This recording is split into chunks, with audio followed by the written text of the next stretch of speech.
Okay, everybody, today we are talking to a distinguished gentleman, professor, a cultural icon, one of my favorite men wearing glasses of all time because he has like a whole store full of them, like he just told me. Dr. Todd Boyd, thank you for joining the show, sir. Thank you. Thank you for having me. And the reason we're talking to Dr. Boyd from USC, where he talks about race and popular culture, is that he made this amazing book. Where's it at? There it is. Rappers Deluxe, How Hip Hop Made the World. This book is amazing. Thank you. I say this all the time. I always like the books that the authors that I talk to about their books, but this speaks to me because I'm a hip hop person, and it's the beautiful thing about this book is that it feels like a vinyl record. Like if there's grooves in the books, like whose idea was that to for the cover? Cat by the name of Hassan Rahim, 1201 Studio. I think he did a great job with the cover as well as the interior of the book. What I wanted to do was create a book that felt like an experience. So it was, the words, the images, and the actual book itself. So I'm very pleased with the way it turned out. I think, he did a great job. And, when people pick it up, I think they can feel what you just described, that, it has a feeling as though you were picking up a vinyl record. And I think that's a good thing. Well, I had three feelings. The vinyl record came later, but when I first saw the book, I felt two things about it. One, it felt like I was walking through a museum of hip hop history. It felt like I was just at a museum. I was just looking at these different pictures because the pictures are fantastic. And also it felt like I was taking a master's class in Black culture and hip hop. And that's what it felt like. It felt like I was paying for if I have to pay for a book that costs $100 in a college store, it'll be this one. Right. Because it's just an amazing read. Thank you very much. What was the inspiration for the book? Well, I have always wanted people to take hip hop seriously. And, when you start talking about 50 years, that's a long time. And anything that's been around for 50 years is generally, substantial. Fads come and go, trends come and go. There are no 50-year trends, no 50-year fads.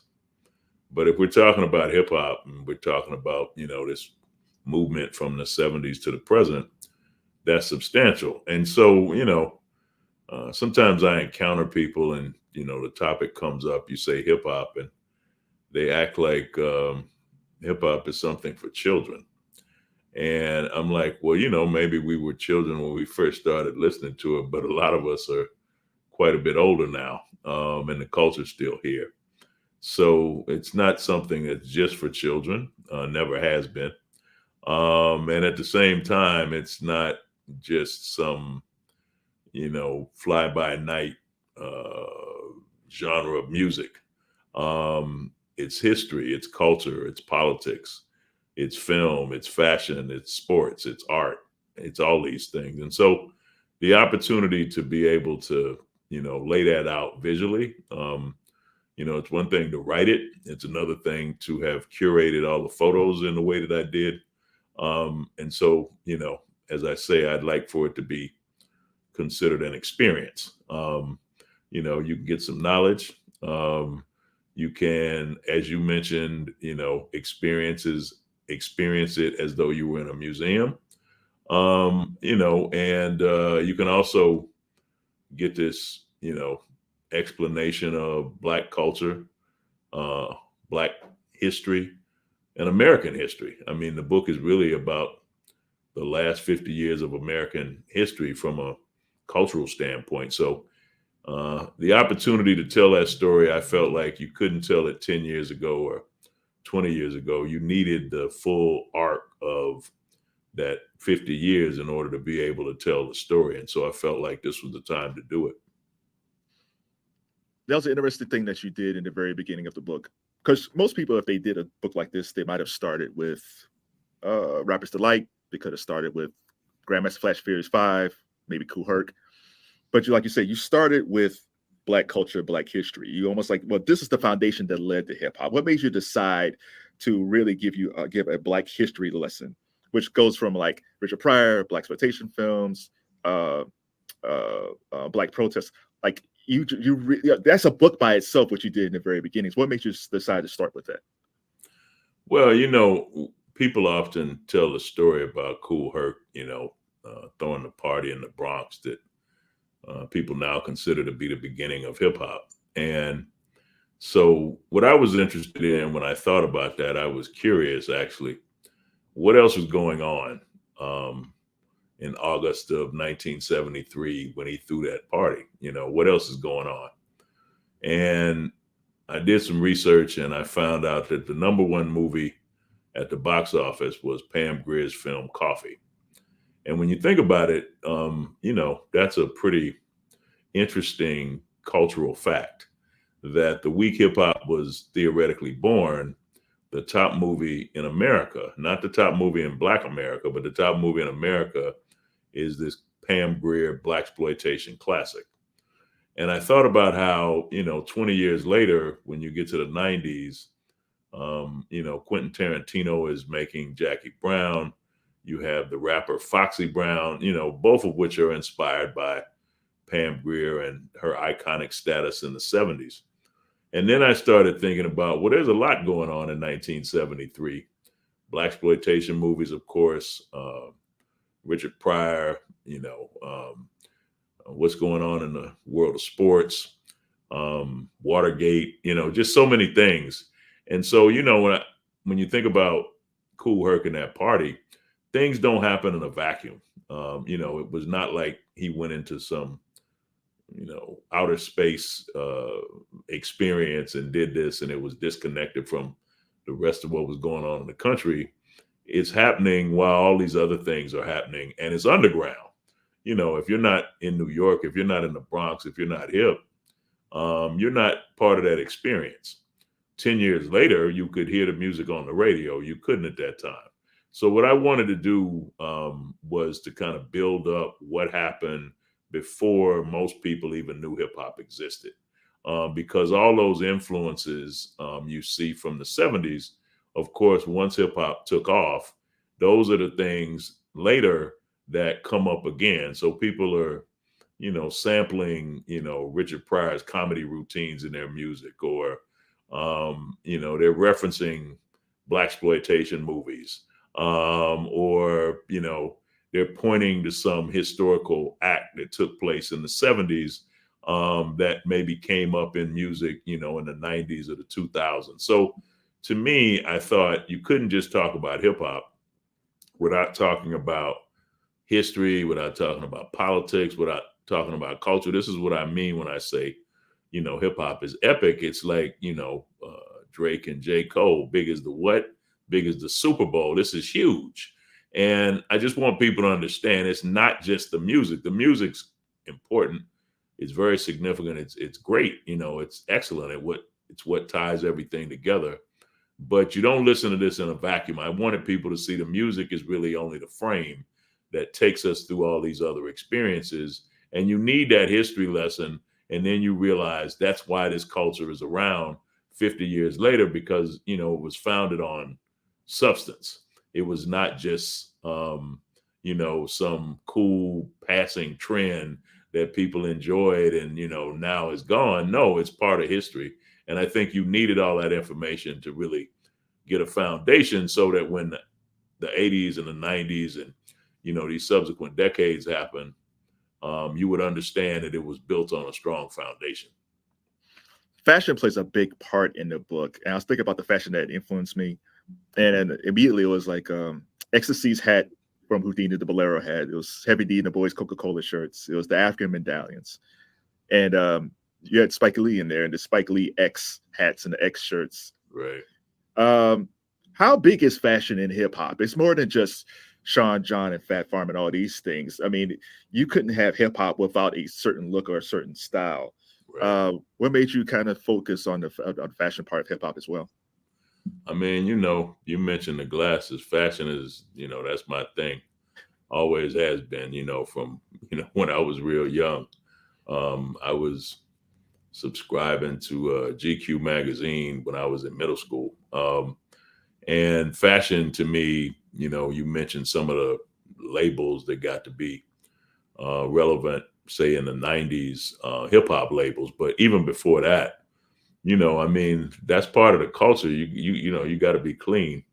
And I start off by telling that story that the point of Herc's party was his sister, theoretically, at least that's what the mythology says, wanted to, make some money so she can buy some clothes, to go back to school.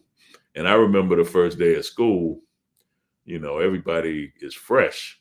Now by the second or third day, they might not be fresh, but the first day, that's like Easter Sunday in Black culture. Like first day of school, Easter Sunday, you got to rep.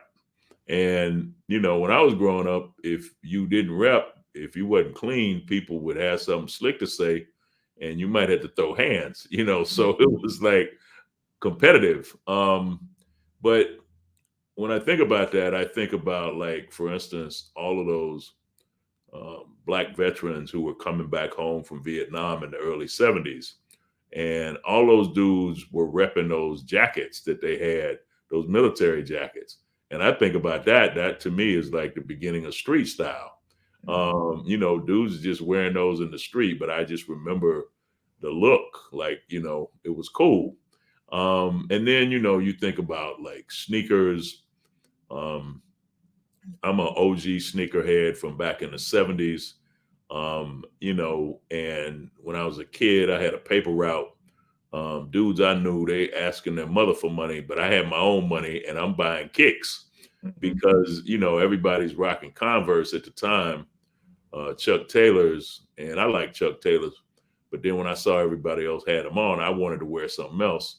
And so I got into the, suede Pro Kids, the suede Pumas, with the Clyde blue and yellow colorway. And then, I like telling this story. I'm buying some sneakers one day and the salesman in the store is trying to sell me these shoes from this brand in Oregon. And I said, man, these look too crazy. And they had no vibe. And he's telling me the story about the waffle iron that was the inspiration. And of course, I'm referencing Nike, but nobody even knew about Nike. I'm saying I remember when Nike first came out. So to me, when I thought about every decade, as the book is broken down into decades, it's the Fila kicks, or the Fila warm up.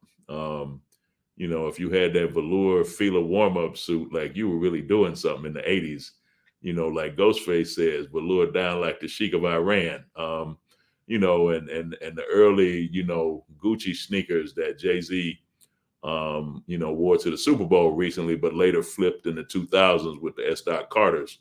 All of this was before you had, Fat Farm or Wu Wear or, Sean John or any of the labels that we would directly associate with hip hop, FUBU, Cross Colors. All of these things I'm talking about were just the way people in the street, dressed and how important it was to have like your own style.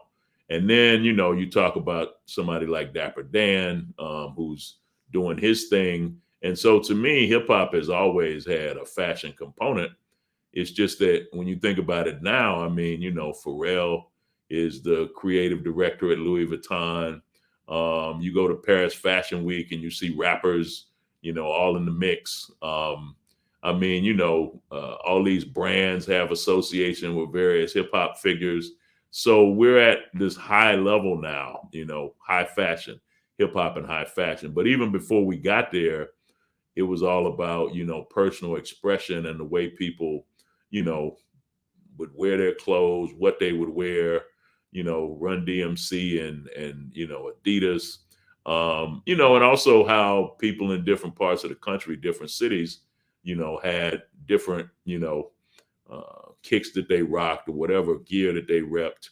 So I felt like you couldn't really talk about hip hop without talking about the influence of fashion at an organic level, and now at a major sort of corporate level.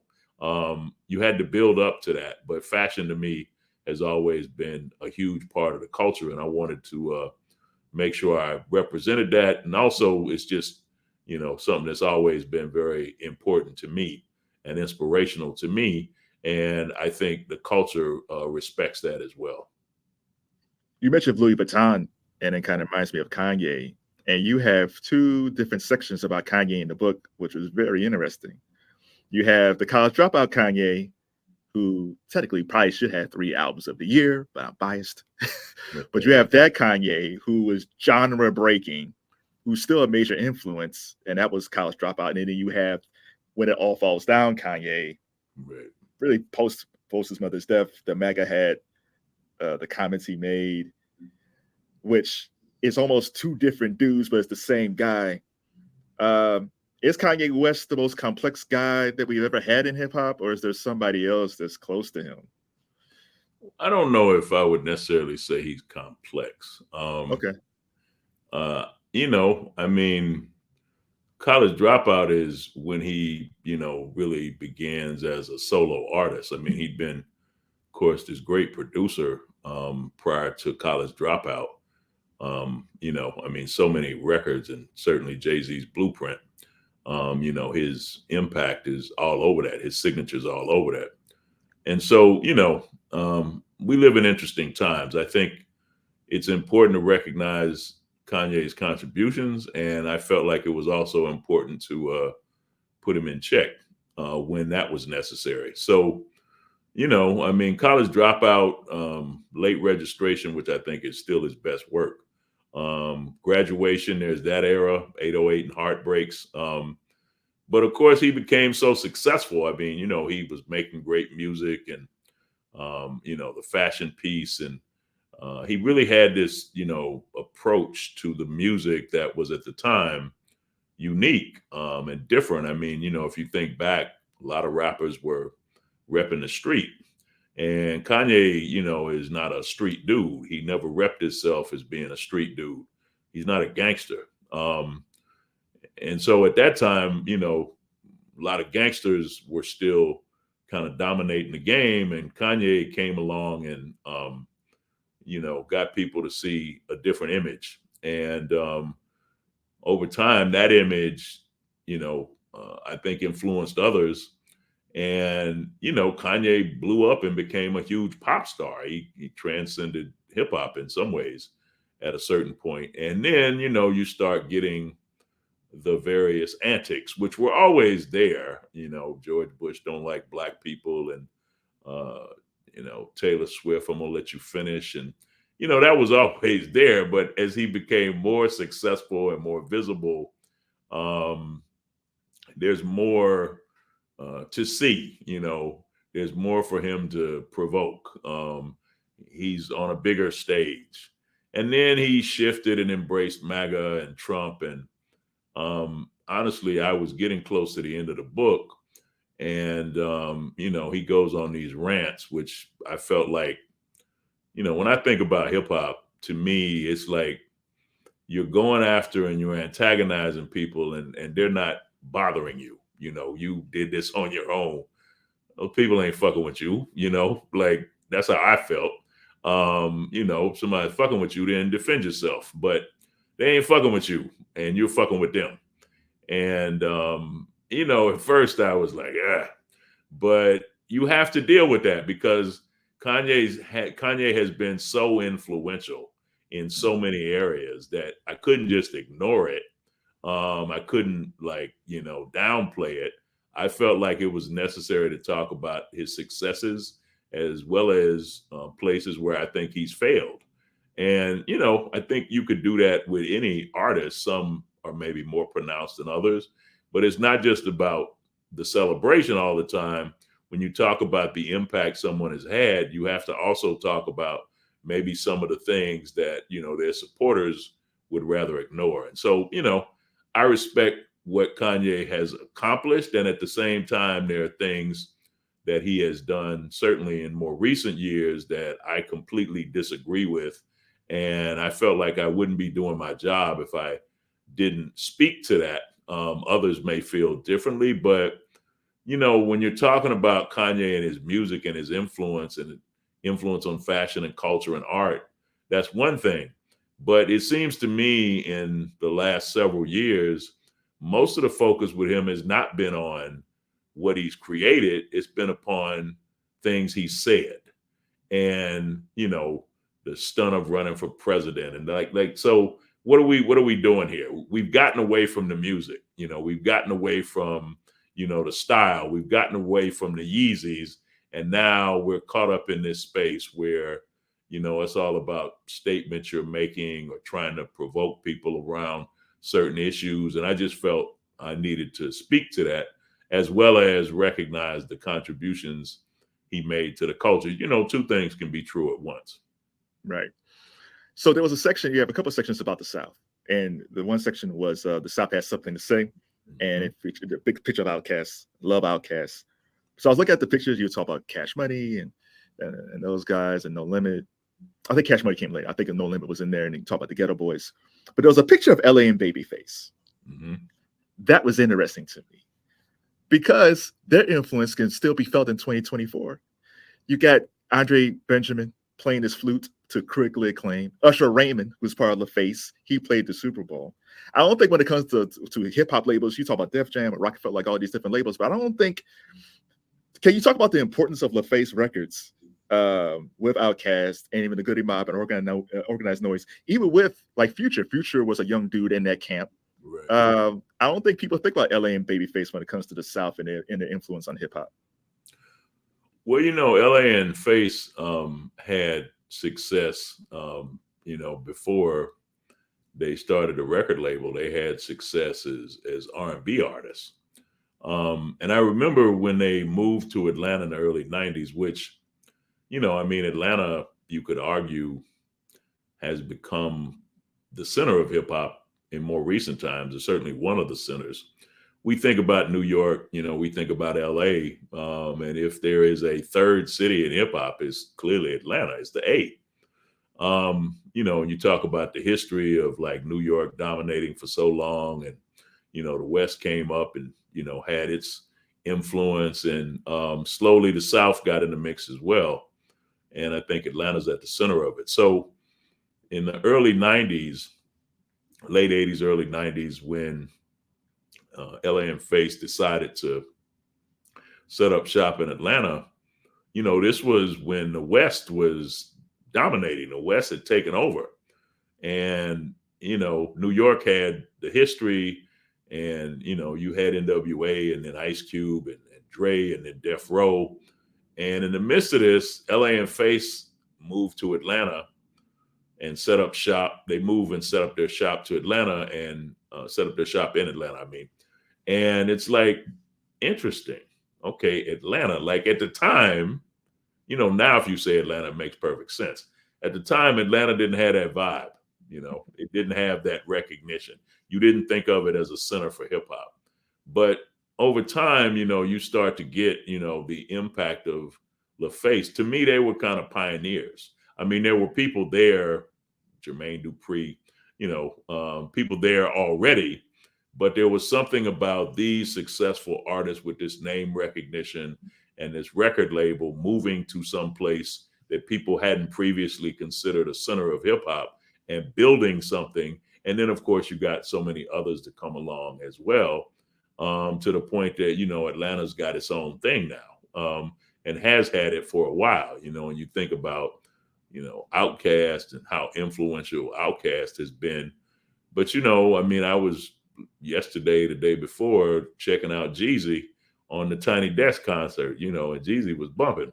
You think about T.I., and the whole trap music thing. Killer Mike just won those Grammys recently. So Future, you mentioned. So many other people, Lil Baby.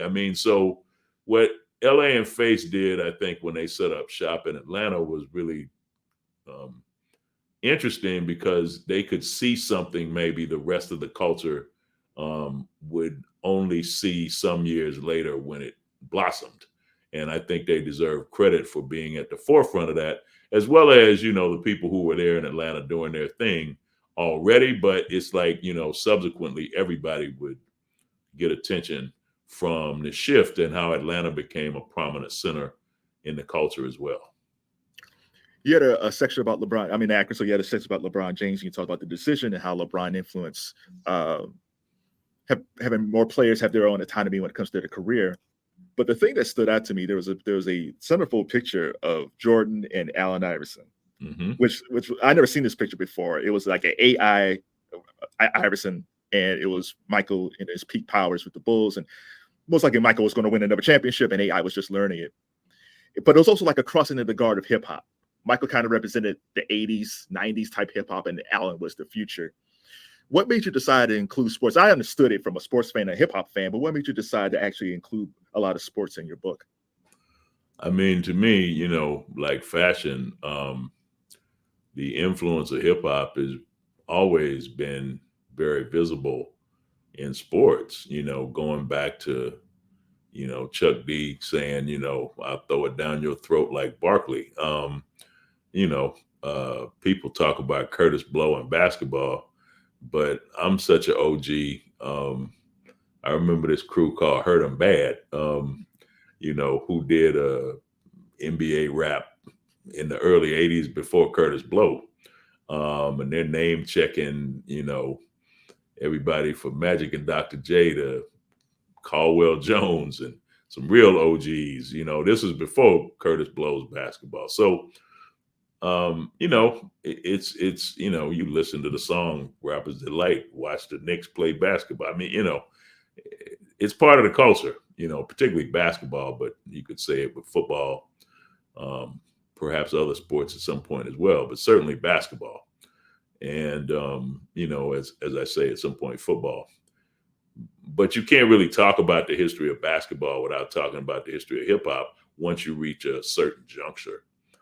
And so, you know, I mean, Michael Jordan and then Air Jordans, right, become iconic. You know, this is a hip hop shoe.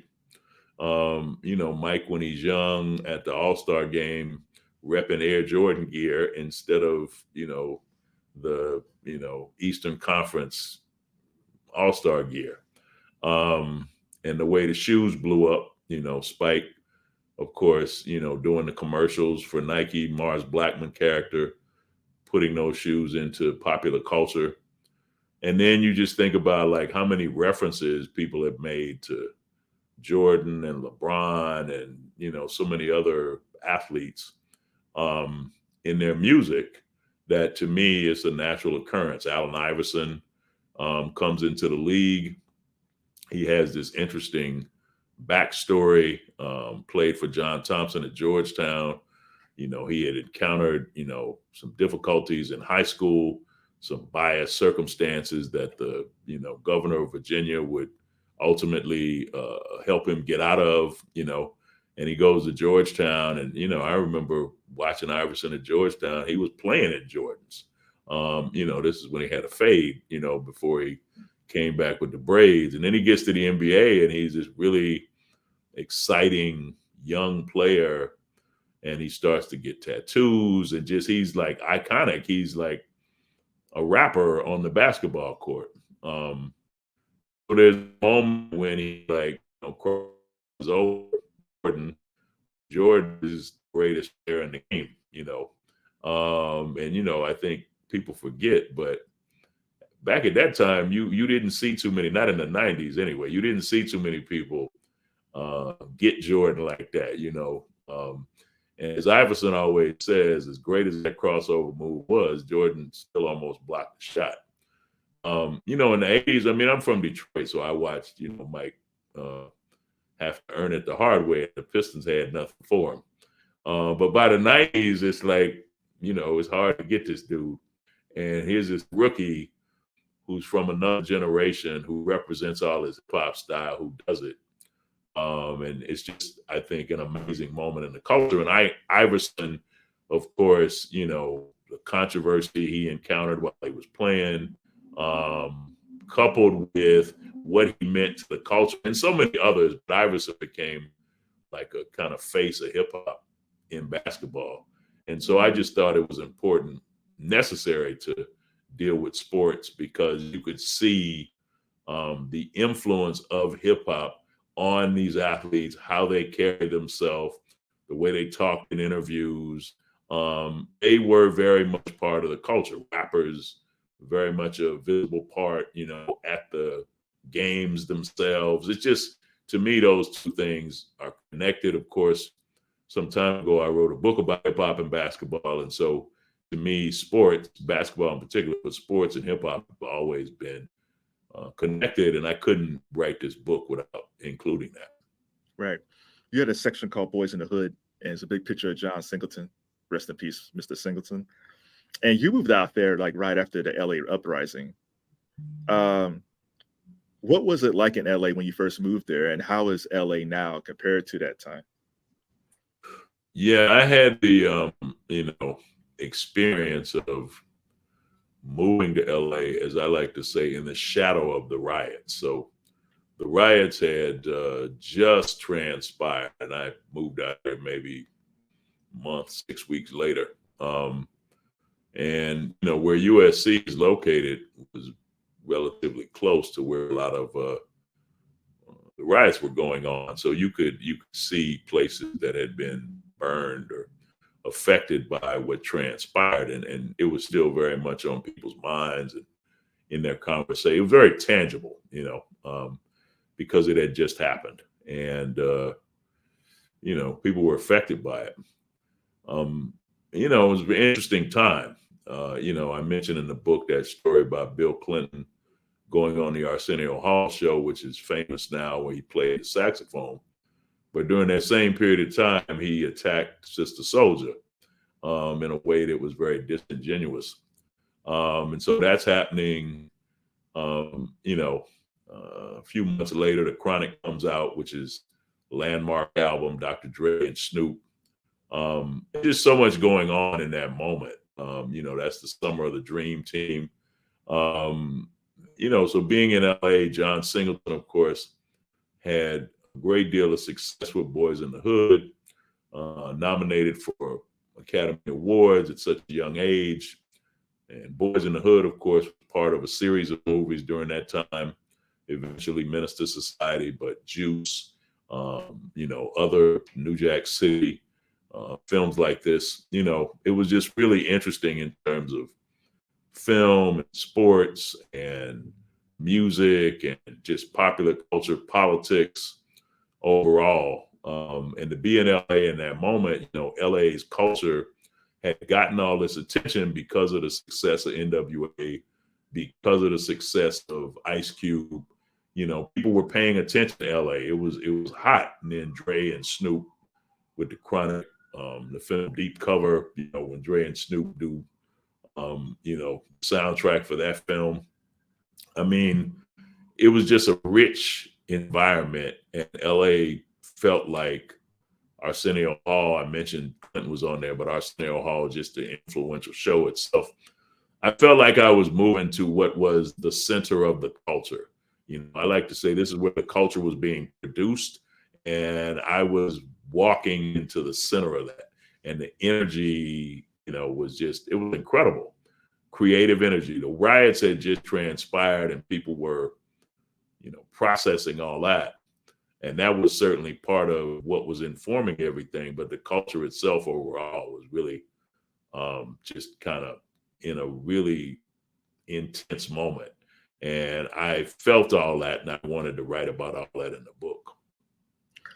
You mentioned Snoop and Dre. You ended the book with Dre, Snoop, Mary J. Blige, Eminem, and 50 Cent at the Super Bowl halftime in 2022. What were the original plans for the ending? Did you have an ending yet that you thought you were going to use, or once you saw that, you knew that was going to be the ending? But did you have an alternate ending for the book, or you were still trying to figure that out? Well, I approach my writing as though I were, say, a rapper freestyling or a jazz musician, playing a solo. They say a jazz musician never plays the same song twice. So, when you start out, you don't necessarily know where you're going to end. You just know it will end. And so as you're improvising, as you're doing your thing, as you're creating, to put it another way, I'm like, at some point the book's going to end. I don't know that I thought about what it would be, but sometimes things speak to you. And I just remember all of the text messages I was getting during the Super Bowl in 2022 at halftime.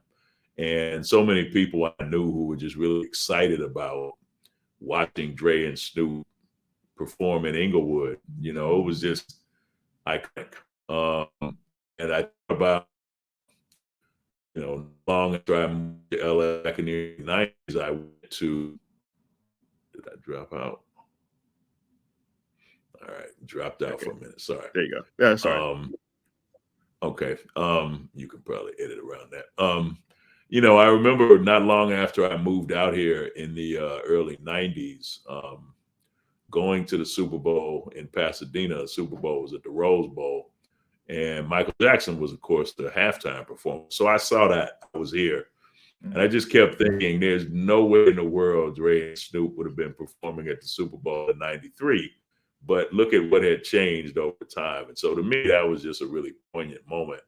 And the difference between, you know, the early 90s when Dre and Snoop were at their peak creatively, you know, but they weren't invited to mainstream venues like the Super Bowl, to being now, you know, invited to perform. I'm not sure what's going on. Dropped out.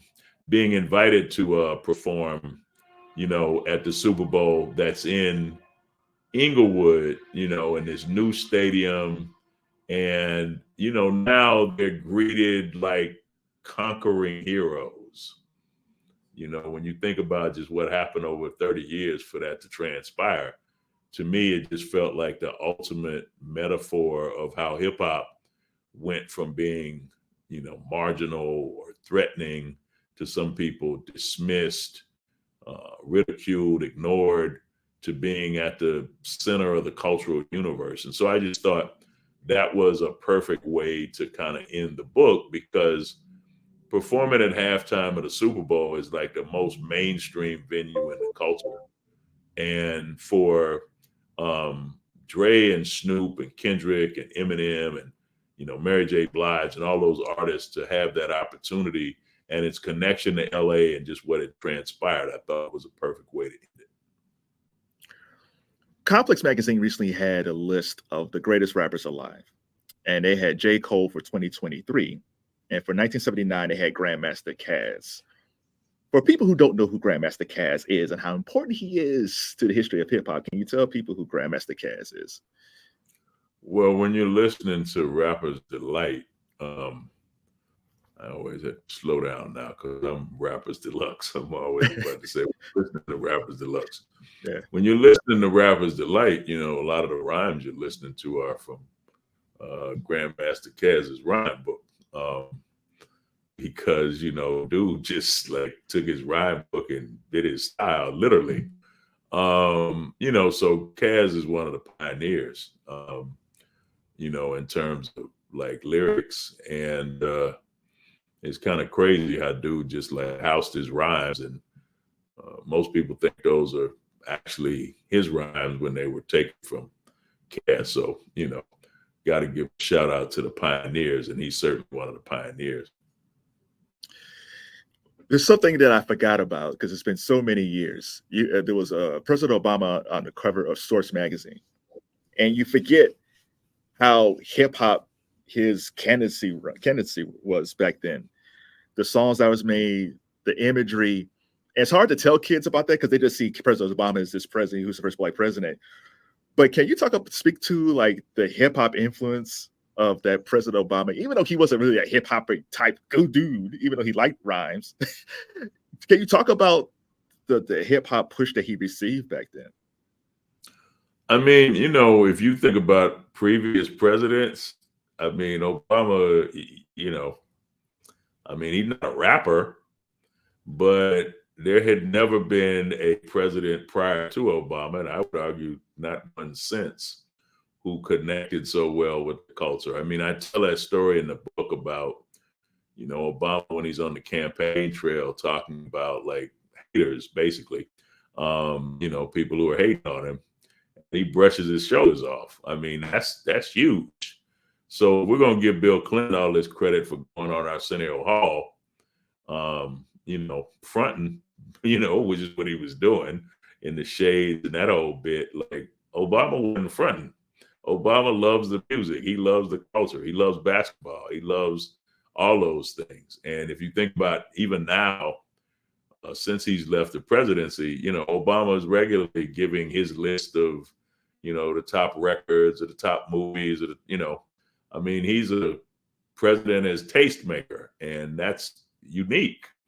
Nobody was sitting around waiting for George Bush's, top albums of the year. Nobody cared what movies Bill Clinton liked. I mean, so to me, as far as a president, we're talking about presidents as opposed to rappers.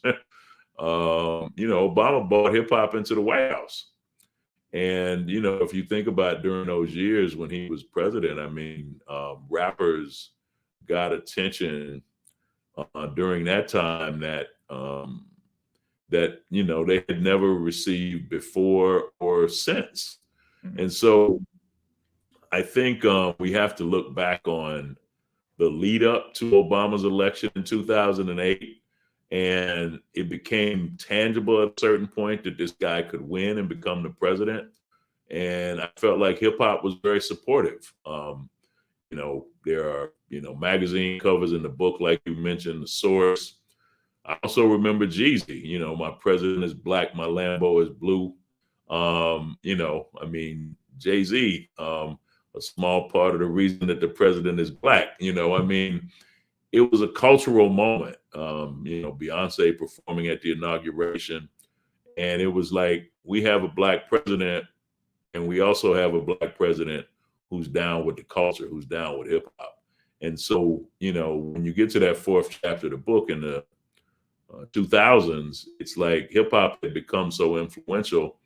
Hip hop had kind of, set the table, if you will, so that you could have a black president. And I think the popularity of hip hop spoke to the fact that things had changed enough that a black president was a possibility. And Obama, with all those strong connections, both before he got elected and once he got elected, was really seismic, in terms of the impact it had on his campaign and helping him, become elected. And then once he got elected, continuing his own personal interest in the culture that gave it this platform of the White House it never had before. You had a section called Her Story, and we focused on female rappers. There's a picture of Mary J. Blige. And I tend to forget how young Mary was then, because I think I'm the same age as Mary. So when you're in that age group, you just don't think, oh, there's Mary J. Blige. But you don't realize how young she looked. But the thing I love about the female rappers back then, and no disparaging the ladies today, but they didn't have to say, like, I'm a boss and all this stuff. Like, they just kind of held themselves in a way where you didn't know you didn't have to push them around. Latifah, Yo-Yo, Lauryn Hill. Like, I wish there was more of a balance like that today. But, you don't have that. How important was it for you to make sure you had a nice section in there about the ladies of hip hop? I mean, if you look at hip hop now, women in a lot of cases are at the center of the culture.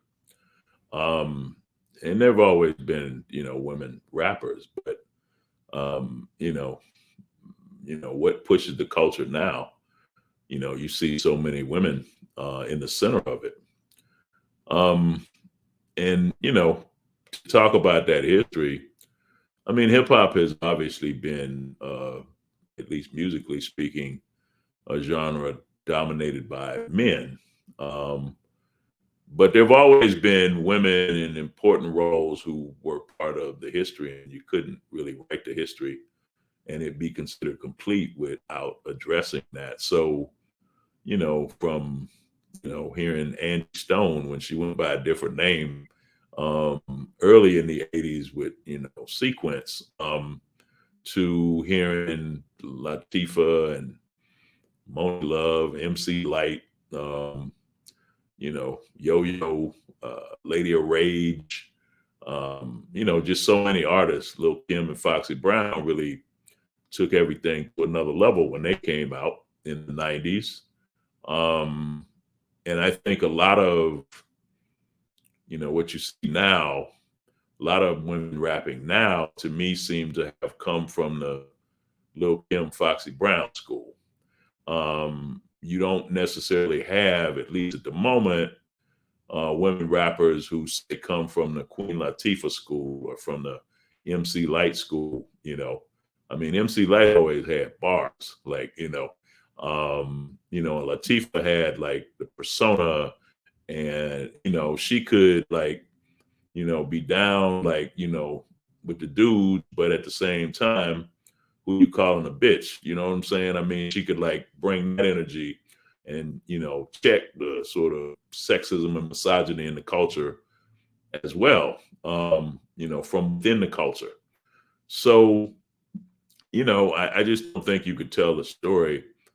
I think there are a lot of people who want, it's funny because, to write a book like this, I mean, I'm obviously I'm a dude, and I'm a dude of a certain age. And when I was coming up, it was primarily dudes, and you want to be inclusive, but you can't just make things up. You can't just, like, the history is what it is. And so you can critique that history for the point at which it maybe excluded women, but you also want to recognize the point when women were fighting this kind of uphill battle within the culture, and then you recognize the impact that they've had, and you get to the present now, and I mean, Ice Spice and Megan and Nicki Minaj and Cardi B, Sexy Red. I mean, they're just a lot of women who are attracting attention in hip hop in ways that we perhaps haven't seen before. But the history is there, and all of this grows out of the history. As I say, I think a lot of these women now seem to be influenced by Kim and Foxy Brown. Some of these other styles and approaches made themselves, come to influence women rappers as well. But what you're seeing right now seems to be from that Lil' Kim, Foxy Brown school, as I say. You've been immersed in hip hop for a long time. How has hip hop impacted you? I mean, the book is indication, I think, of how hip hop impacted me. I keep telling people I've been writing this book in a lot of ways since I was 9 years old.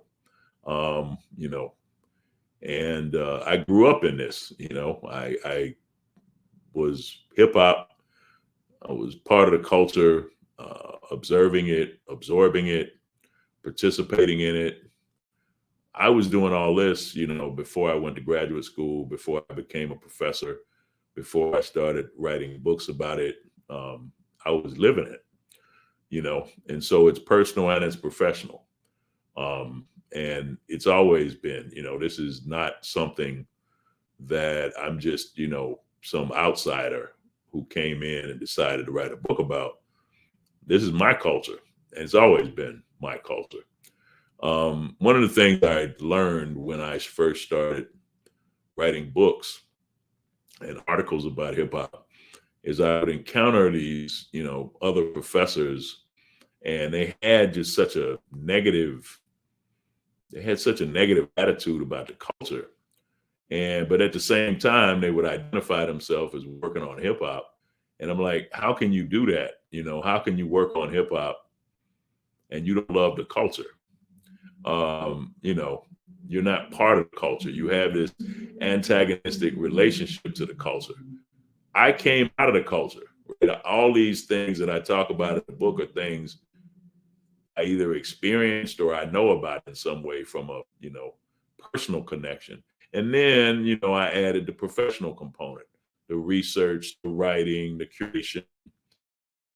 So, I mean, I'm hip hop. I've always been hip hop. That's what I rep. But at the same time, I'm Dr. Boyd, I'm a professor at a major university and have been for a long time. So all those things feed into who I am and what I do and how I approach things. But it's just always been to me as like I knew when I was in graduate school. It's funny. I was telling somebody the story recently. I went to go see Do the Right Thing when it came out. And this was a really controversial movie that summer when it came out. And I'm sitting there watching the movie and it hit me. And I'm like, when I started graduate school, I was interested in jazz. I was interested in film. You know, it was a very different time in the late 80s. And I'm sitting there watching Do the Right Thing. And I realized like hip hop, because I think of that as kind of a quintessential hip hop film. I realized like I'm going to be the one who's going to have to explain this to people because they're not going to understand it. They don't get it. Like, and I know it because I'm part of the culture. You know, so from that point forward, I've been talking about hip hop for a very long time. People were looking at me crazy initially. Like, what are you talking about? Why are you, everything's hip hop, everything's rap. You know, now when I say it, it's different. People have a different reaction. So I remember when there were doubters and non-believers and haters and, you know, but this has always been who I am. You know, I used to spit back in the day when I was in college, but I'm from an era, you know, when MCs, you know, MCs, their job was to move the crowd. You know, a few years later, Rakim came and like put this poetic thing on it, and now it's about spitting bars. That was before my time. That was after my time. I started, when I started, you know, it was like MC, hype up the crowd, like do your thing. Like, but I was doing that, you know. You know, I was listening to this music. I was buying the music when I could afford it, getting mixtapes when I couldn't. So all these things, I was watching Yo MTV Raps. I was watching BET Rap City. So all of this is based on my own lived experience. Honestly, it's why I could write the book in the way that I wrote it and curate all these photos, because what I really did was just kind of download, you know, my life and tweaked it and framed it, shaped it so that it would be tangible to other people. But the book is a reflection of my personal interest as well as my professional interest. And I hope that comes across to people when they read it. I believe so. Dr. Boyd, thank you for the conversation. If they want to check out Rappers Deluxe or follow you, where can they go? Rappers Deluxe is, you know, everywhere, baby. You know, Fight On, you know, Fight On Press, Amazon, Barnes and Nobles. You know, we global with this. So, you know, wherever you buy books, check it out. You know, I'm a good doctor, Notorious P.H.D. You might see me in a documentary, you know what I'm saying? You might see me in a number of different places, you know, doing it, representing, dropping this book to kind of expand. And I hope people check it out and I hope they dig it. And I'm happy to have the opportunity to contribute to the culture in this way. And to help me with the culture, where can I find glasses like those? I need some help. I'm gonna start a glasses store. People ask me about my glasses. I'm gonna start a store. And I'm gonna sell glasses and have a website, and that's coming. It's gonna take some time, but it's coming. You should win Spike Lee, like yeah. You should go to Spike Lee. Put the glasses as a you get the book, you get a pair of glasses. That'd have been great. You're gonna have to spend more money to do that. It's gonna come. Thanks a lot, sir. Thanks for having me. No problem.